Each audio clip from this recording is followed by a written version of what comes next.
You ever walk into a town and just feel the wrongness of it in your bones? Like the dust in the air is made of secrets, and the shadows in the alleys are watching you. That was Copper Creek. The railroad had promised it life, but all it brought was rot.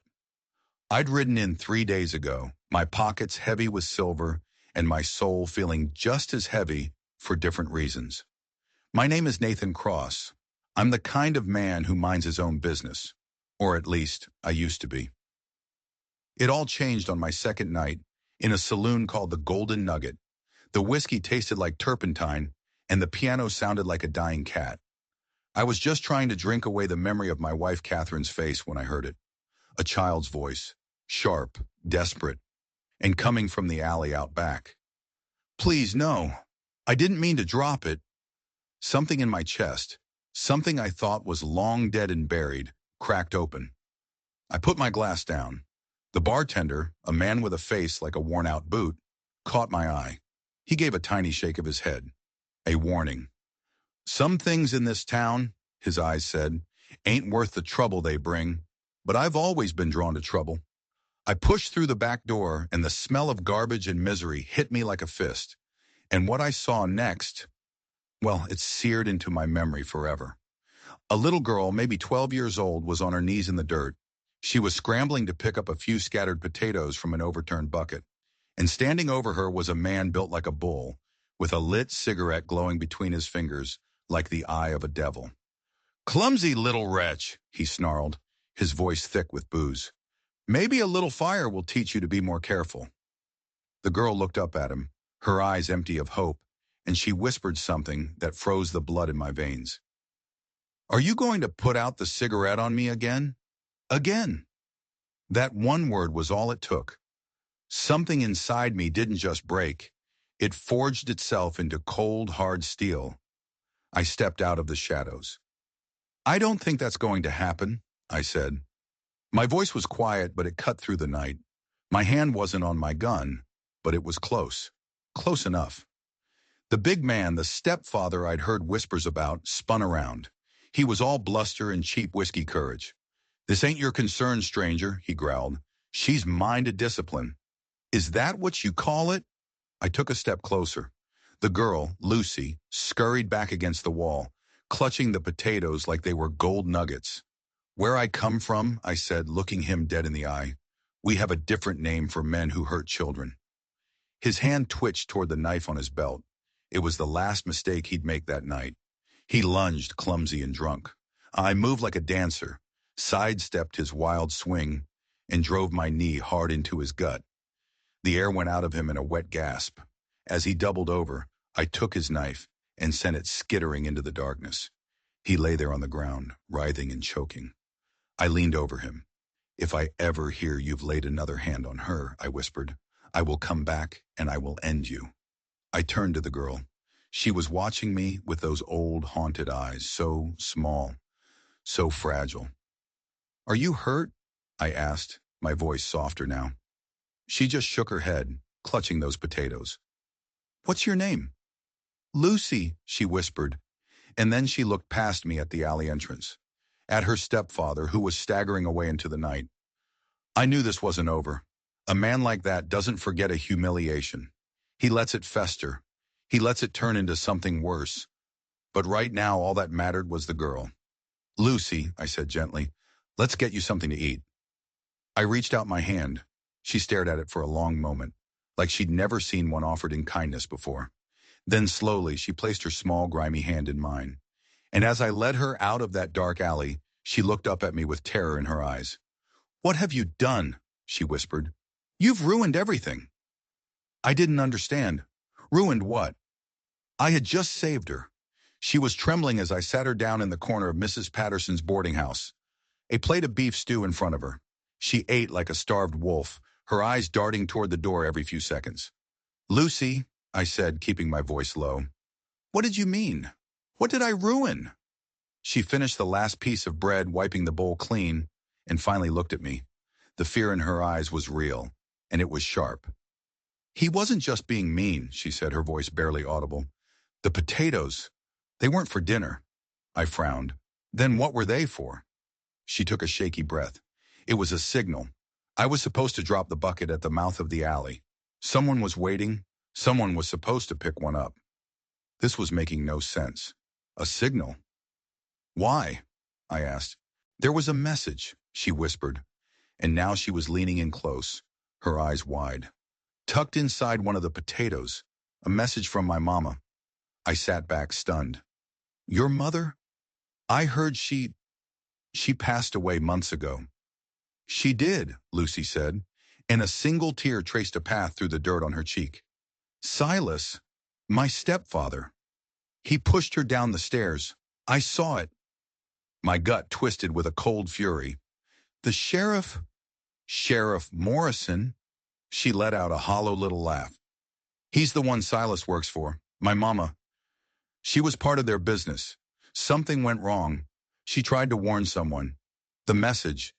It was her last try. The entire world tilted on its axis. This wasn't about a drunken bully in an alley. This was something else entirely. Something bigger and far more dangerous. Copper Creek wasn't a dying town. It was a snake pit, and I had just kicked the snake. Who was the message for? I asked.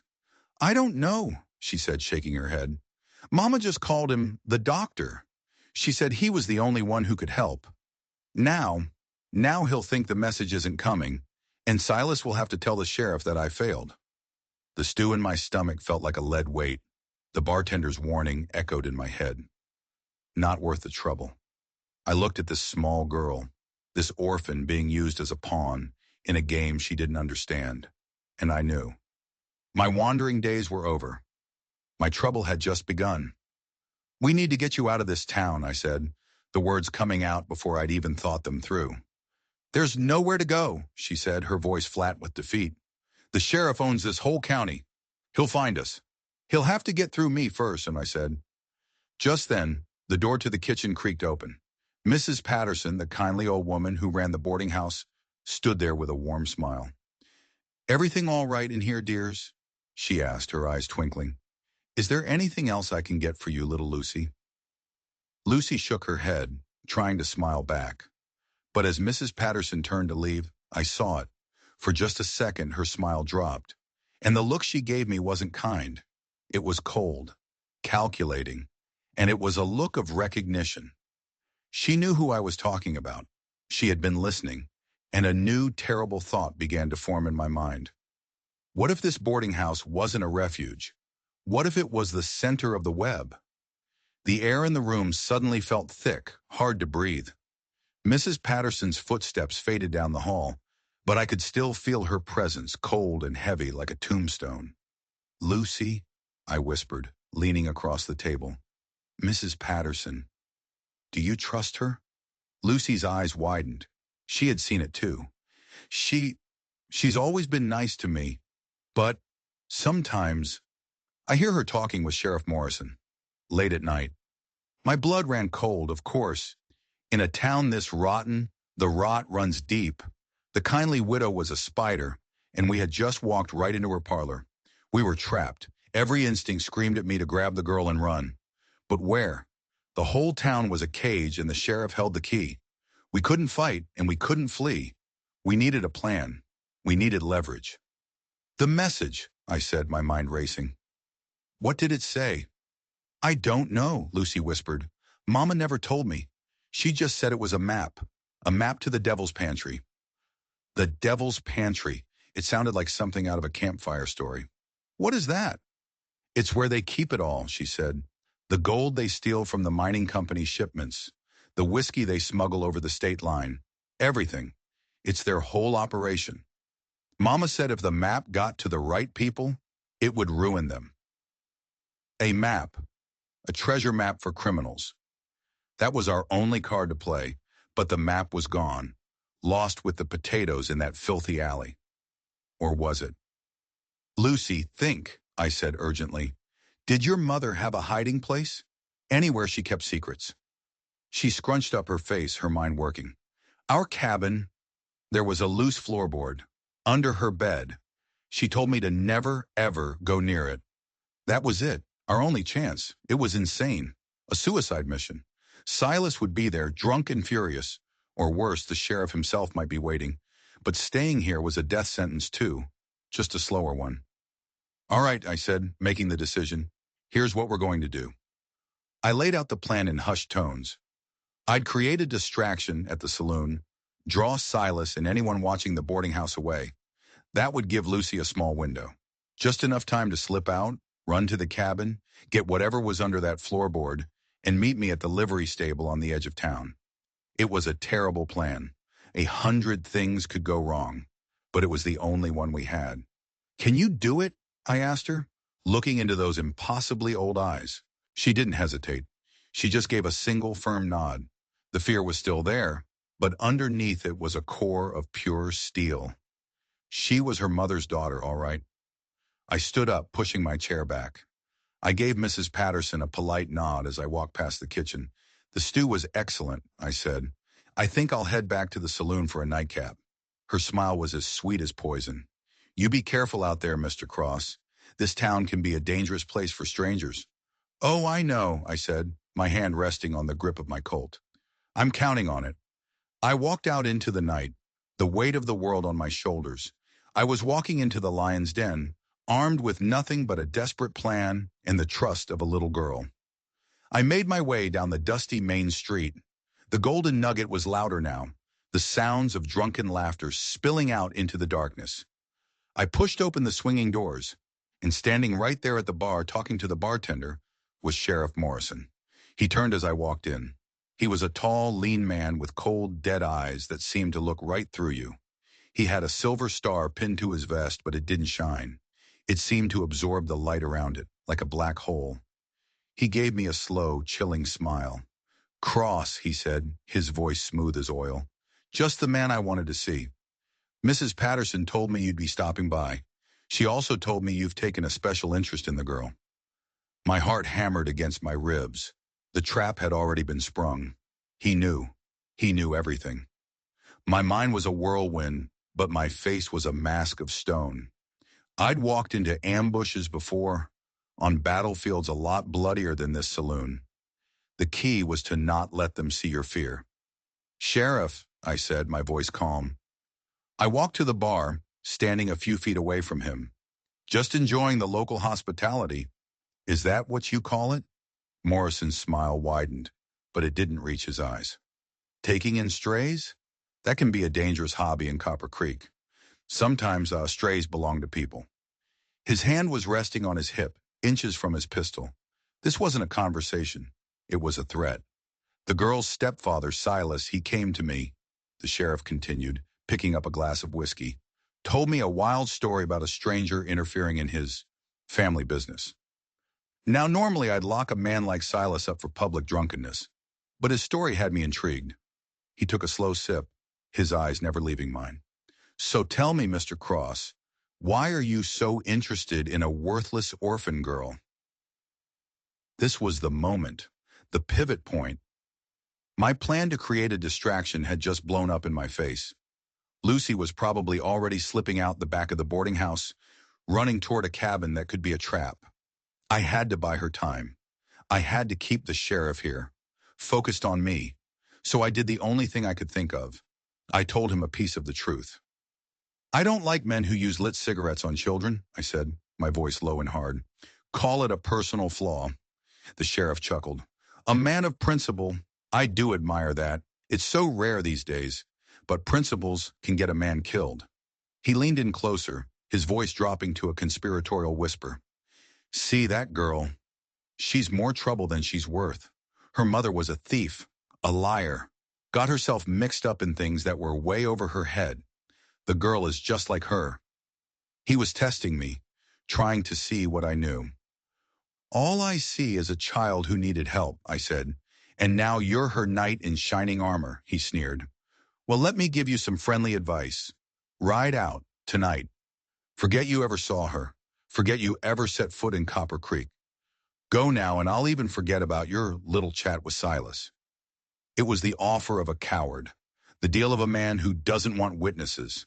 He wanted me gone because I was a loose end, and it confirmed everything. He was the head of the snake. I appreciate the advice, Sheriff, I said, turning as if to leave. I'll consider it. I took 2 steps toward the door. I could feel his eyes boring into my back. This was it. The gamble. Then instead of leaving, I spun on my heel, grabbed the half-full whiskey bottle from the bar, and smashed it over the sheriff's head. He staggered back, eyes wide with shock, whiskey and blood pouring down his face. The saloon went dead silent for a heartbeat and then exploded into chaos. I didn't wait. I vaulted over the bar, kicked open the back door, and ran into the same filthy alley where this whole nightmare began. Shouts erupted behind me. "He's getting away! Don't let him get away!" I had just assaulted a lawman in his own town.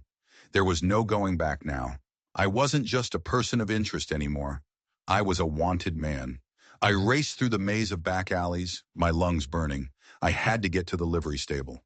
I had to hope that Lucy had made it, that she had the map, that my insane, desperate gambit had actually worked. I burst out of the alleys and saw the livery stable ahead. The lights were off. The whole place was dark and silent. My heart sank. I was too late. They had her. I crept closer, my pistol drawn, every nerve screaming. I eased the stable door open a crack and peered inside. The air was thick with the smell of hay and horses. And then I heard it. A tiny sound from the hayloft. A sniffle. "Lucy," I whispered into the darkness. A small head poked over the edge of the loft. In the dim moonlight slanting through the dusty window, I could see she was crying, but she was clutching a small oilskin pouch to her chest. She had made it. She had the map. A wave of relief so powerful it almost buckled my knees washed over me. We had a chance.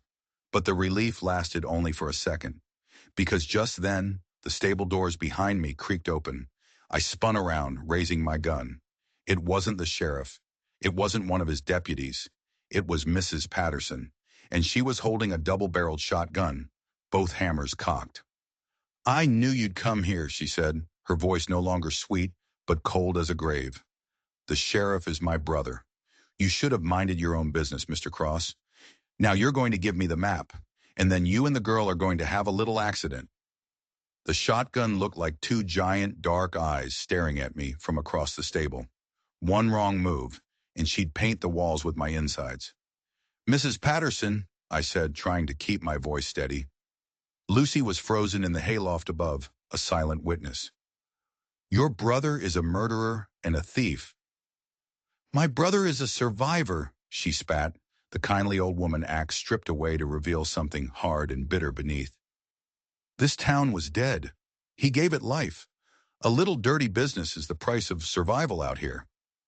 "He killed Margaret," I said, taking a tiny step to my left, trying to put a wooden support beam between me and the shotgun's barrels. "Margaret got greedy," she sneered. "She wanted a bigger cut. She thought she could blackmail us with that map. She was a fool, just like you." The pieces were all clicking into place. This was a family business. Murder, smuggling, extortion, and we were caught right in the middle of it. I needed a distraction, something to break her focus for just a split second. My eyes darted around the dark stable. A lantern, a pitchfork, a pile of loose harnesses. And then Lucy gave me one. From the hayloft, she let out a small, deliberate cough. A tiny sound, but in the dead silence of the stable, it was like a gunshot. Mrs. Patterson's eyes flickered upward for a fraction of a second. It was all I needed. I dove to the side, rolling behind a stack of hay bales as the shotgun roared. The blast tore through the spot where I'd been standing, splintering the wooden wall behind me. I came up on one knee, my Colt steady in my hand. "Drop it!" I yelled. But she was faster than she looked. She was already breaking open the shotgun to reload. There was no time. I fired. I didn't aim to kill. I aimed for the shotgun. The bullet hit the steel barrel with a high-pitched scream of ricocheting metal. The gun flew from her hands, clattering onto the dirt floor. She cried out, clutching her wrist. I was on my feet, crossing the stable in 3 long strides. I kicked the shotgun away and grabbed her, pressing the barrel of my pistol to her temple. "It's over," I said, my voice ragged. Lucy scrambled down from the loft, her face pale but her eyes blazing with a fierce light. She still held the oilskin pouch. "We have to go," she said. "Now." She was right. The shotgun blast would bring the whole town running. We had minutes, maybe seconds. I tied Mrs. Patterson's hands with a length of rope and gagged her with a strip of burlap. It wouldn't hold her for long, but we didn't need long. We just needed a head start. There are 2 horses saddled and ready in the back stalls, Lucy said. Mom and I, we were always ready to run. I guess she knew this day would come. We worked fast, our movements frantic but efficient. I threw Lucy onto one horse and mounted the other. As we spurred the horses out the back door of the stable and into the darkness, I could hear shouting from the main street. They were coming. We galloped out of town, leaving the nightmare of Copper Creek behind us. The cold night air whipped at my face, a welcome shock after the suffocating evil of that town. Lucy rode like she was born in the saddle, her small figure silhouetted against the moon. We rode hard for an hour, pushing the horses, putting as much distance as we could between us and Morrison's posse. Finally, when the horses were lathered and gasping, I called a halt in a small hidden canyon. We were safe for now. Lucy slid off her horse, her legs trembling. She handed me the oilskin pouch. "This is it," she said. "The devil's pantry." My fingers were clumsy as I untied the leather cord. Inside was a single folded piece of paper. It wasn't paper, it was vellum, expertly drawn, a detailed map of the hills and canyons surrounding Copper Creek, and right in the center, a location marked with a red X. But there was something else in the pouch. Tucked behind the map was a second, smaller piece of paper. It was a letter, folded neatly. The handwriting was elegant, feminine. It was addressed to the doctor. I looked at Lucy. "Did you know about this?" She shook her head. Mama never said anything about a letter. My heart pounded as I carefully unfolded it. It wasn't long, just a few short paragraphs. I read the first line aloud. "My dearest James, if you are reading this, it means that Sheriff Morrison has made his move, and I have failed." My breath caught in my throat. I looked down at the signature at the bottom of the letter. It wasn't signed Margaret. It was signed Catherine. Catherine, the name of my dead wife. The world stopped. The sound of the wind, the heavy breathing of the horses, the chirping of the crickets, it all faded into a dull roar in my ears. Catherine. It couldn't be. My Catherine was dead, buried in a small cemetery outside Dodge City. I'd watched them lower her coffin into the ground. I had put the first shovel of dirt on it myself. My hands were shaking so hard I could barely hold the letter. I read it again, my eyes scanning the elegant script, a script I knew as well as my own face. It was hers. There was no doubt. The letter was a confession and a plea. She wrote that she hadn't died of consumption. That had been a lie, a story concocted to help her disappear. She was a Pinkerton agent, working undercover to investigate a smuggling ring run by a corrupt lawman named Morrison. The name Margaret was her alias. Lucy was not my wife's daughter, but the daughter of another agent who had been killed, a child Catherine had sworn to protect. She had faked her death to go deep undercover, breaking my heart to protect a greater good. She had never stopped loving me. She wrote that she dreamed of the day she could come back to me, her mission complete. But something had gone wrong.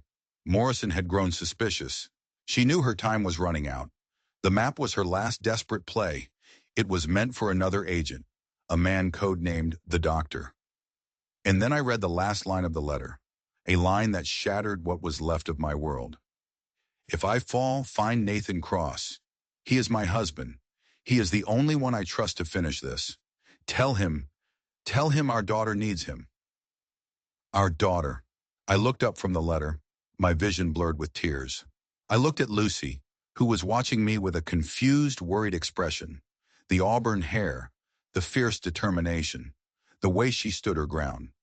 All this time, I thought she reminded me of a woman I'd never met, but she reminded me of Catherine. She was Catherine's daughter, and that meant she was mine.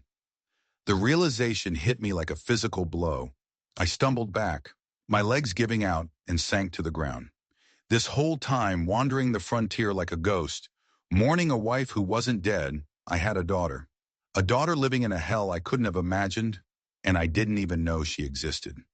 "Nathan," Lucy's voice was small. "What is it?" What's wrong? I couldn't speak. I just held out the letter. She took it, her small brow furrowed in concentration as she read.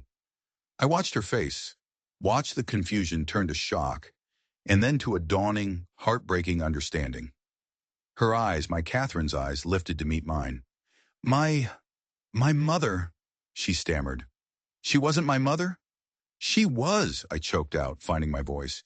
She was protecting you. She loved you.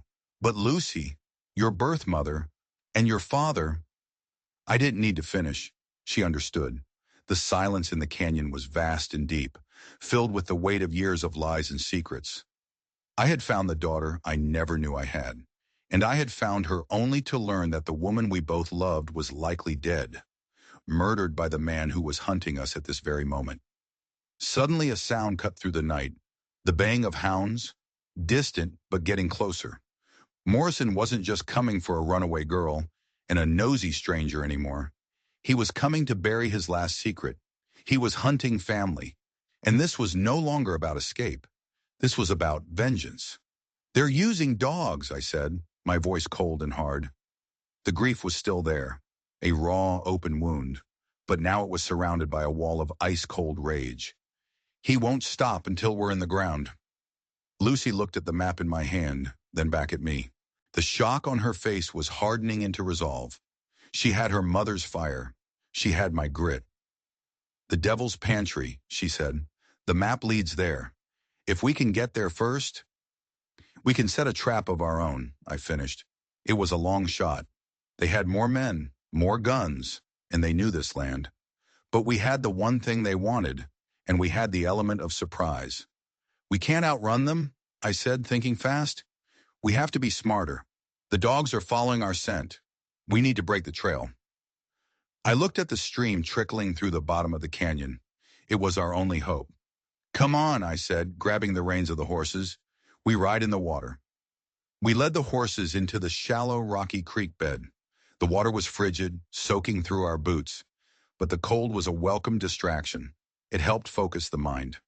For the next hour, we pushed upstream, the sounds of the dogs growing fainter behind us, then disappearing altogether. We had bought ourselves time, but not much. At dawn, we left the stream and checked the map. According to Catherine's drawing, the Devil's Pantry was located in a narrow box canyon in the heart of the Badlands, a place known as Serpent's Tooth.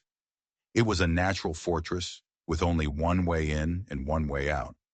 If we could get there and set up a defense, we could make them pay for every inch of ground. We rode hard through the morning, the landscape growing more desolate and jagged. The sun beat down, turning the rocks into an oven. Finally, late in the afternoon, we saw it. A narrow slit in a towering wall of red rock. The entrance to Serpent's Tooth.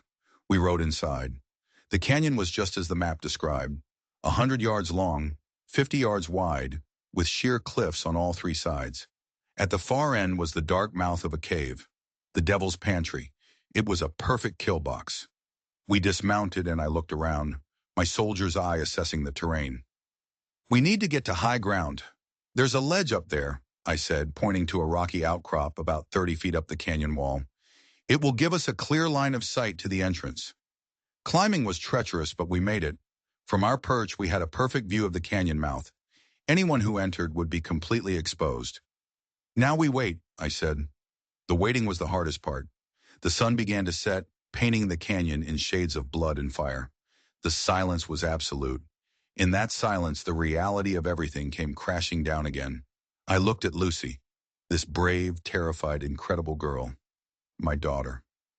I'm sorry, I whispered, the words feeling small and useless. I'm so sorry I wasn't there. She looked at me, her green eyes shimmering in the fading light. You're here now, she said simply. And in those three words, there was a universe of forgiveness. We didn't have to wait long. Just as the last sliver of sun disappeared behind the cliffs, we saw them. 3 riders, silhouetted against the twilight sky at the canyon entrance. Sheriff Morrison, Silas, and another man I didn't recognize, one of his deputies. They paused, cautious, studying the canyon. Cross! Morrison's voice echoed off the rock walls. I know you're in here. You've caused me a great deal of trouble, but it ends tonight. Give me the map, and I'll make your deaths quick. I didn't answer. I just raised my rifle, rested the barrel on the rock ledge, and took aim. Don't be a fool, he shouted. There are 3 of us and 1 of you. And that's when Lucy spoke, her voice clear and strong, ringing through the canyon with an authority that stunned me. He's not alone, she yelled. Morrison's head snapped up, searching for the source of the voice. He couldn't see us, hidden in the deep shadows of the ledge. So the little cub has claws, he sneered. It doesn't matter. Your mother thought she was clever too. Look how that ended for her. He was trying to bait us, to make us angry, to make us careless. But I could feel Lucy beside me, not trembling with fear, but vibrating with a cold, controlled fury. Come and get it, I shouted back. If you think you can. That was all the invitation he needed. He gave a signal to his men, and they spurred their horses forward, spreading out as they entered the canyon. They rode straight into our trap. I let them get halfway down the canyon floor. Then I gave Lucy a nod. Now, I said. And that's when the shooting started. But the first shot didn't come from my rifle. It came from the mouth of the cave behind them. A 4th man stepped out of the shadows of the Devil's Pantry, a man in a dusty suit holding a smoking pistol. He was tall, thin, with a grim, determined face. The deputy next to Morrison grunted and fell from his saddle, a dark stain spreading across his chest. Morrison and Silas spun their horses around, caught in a crossfire. They were trapped between us on the ledge and the mysterious stranger at the cave. Who the hell is that? Silas screamed, panicked. The man in the suit took a calm step forward, his pistol leveled at the sheriff. My name is Dr. James Sterling, he said, his voice carrying across the canyon. And you, Sheriff, have something that belongs to me. You murdered my partner. The doctor. He had gotten the message after all, or so I thought, because what he said next changed everything again. I wasn't Catherine's partner, he called up to us on the ledge. I was her commanding officer. And the diagnosis she gave you about the consumption, the one that supposedly killed her. He paused, letting the words hang in the deadly quiet air. That was a lie. She's not dead, Nathan. She's alive.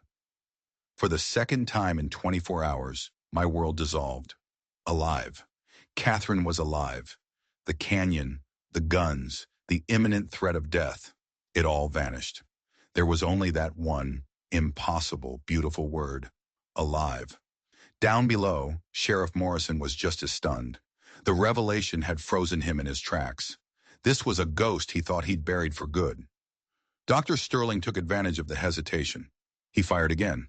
The shot went wide as Morrison reacted, diving from his horse and rolling behind a rock for cover.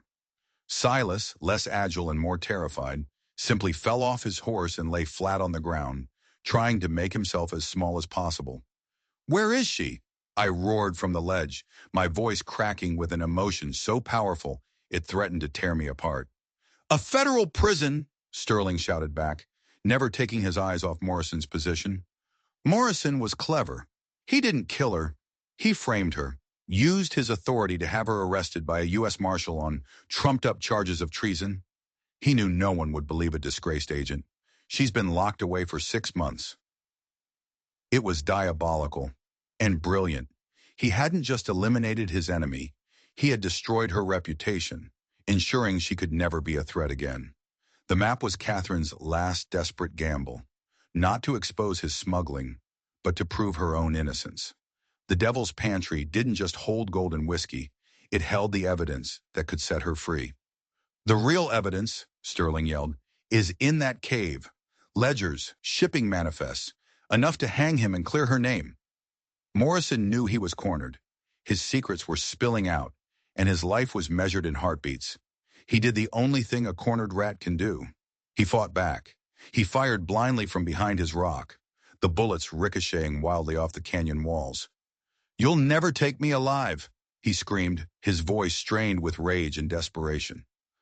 I don't plan to, Sterling said grimly. This was our chance. While Morrison was pinned down by Sterling, I had a clear shot at Silas. The big man was still lying in the dirt, paralyzed with fear. Lucy, stay down, I ordered. I lined up my shot. My finger tightened on the trigger. I could end it right here.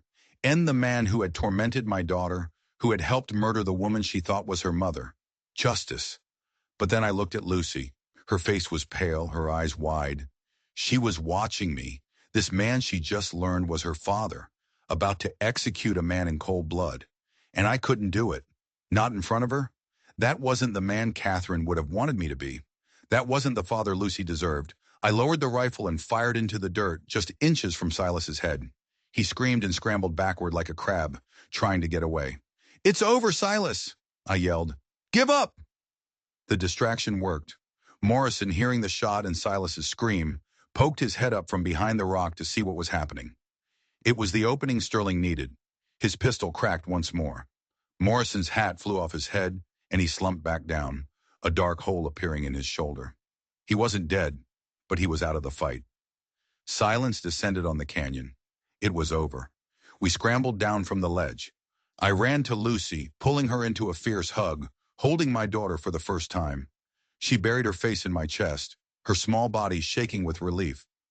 Dr. Sterling walked over, his gun still trained on the wounded sheriff. Silas was on his knees, his hands in the air, sobbing. "It's good to finally meet you, Nathan," Sterling said, a weary but relieved smile on his face. "Catherine told me a lot about you. She never gave up hope that this message would reach me. Or you." "How did you find us?" I asked. "One of the potato," he explained. "I was in town, undercover, waiting for the signal. When it didn't come, I got worried. I searched the alley after you were gone. I found the one she dropped. Morrison's men were clumsy. They missed it." My heart swelled. All that chaos, all that violence, and it all came down to one small, overlooked potato in the dirt. Sterling and I tied up Morrison and Silas. Inside the cave, we found it all.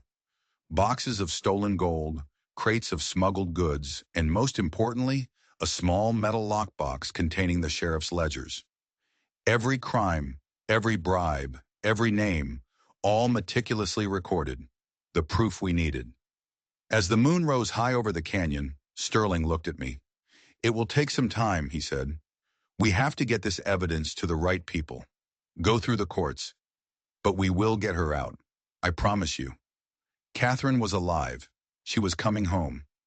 I looked at Lucy, who was standing at the canyon entrance, looking up at the stars, a small, hopeful smile on her face. She wasn't just a stray I'd rescued. She was my anchor, my purpose, my daughter. We had walked through the deepest darkness imaginable. We had faced down monsters and uncovered a web of lies that spanned years. But we had survived. We had won. We left Morrison and Silas tied up for the federal marshals that Sterling had already summoned. They would be here by morning. Our part in this was done. "Where will we go?" Lucy asked as we mounted our horses. I looked west toward the horizon, toward California, the place her mother, both her mothers, had dreamed of, a place of new beginnings. "Home," I said, my voice thick with emotion. "We're going home." We rode out of Serpent's Tooth, not as fugitives, but as a family. The long nightmare was over, and a new life, one I never thought possible, was just beginning. My cabin still stands in that valley, a quiet testament to the journey that brought us there. Lucy grew up strong and smart, with her mother's fire and a kindness all her own. And Catherine, well, true to his word, Dr. Sterling cleared her name. The reunion is a story for another time. But let me tell you, when I saw her walk free, the years of pain and loneliness melted away like snow in the spring sun. We had found each other again, against all odds, a family forged in secrecy and reforged in fire. The story of Copper Creek became a legend, a cautionary tale whispered on the frontier. A reminder that even in the darkest corners of the world, where evil seems to run everything, a single act of courage can change it all. It can bring down an empire, uncover the truth, and bring a family back together. It all started in a dark alley with a simple question.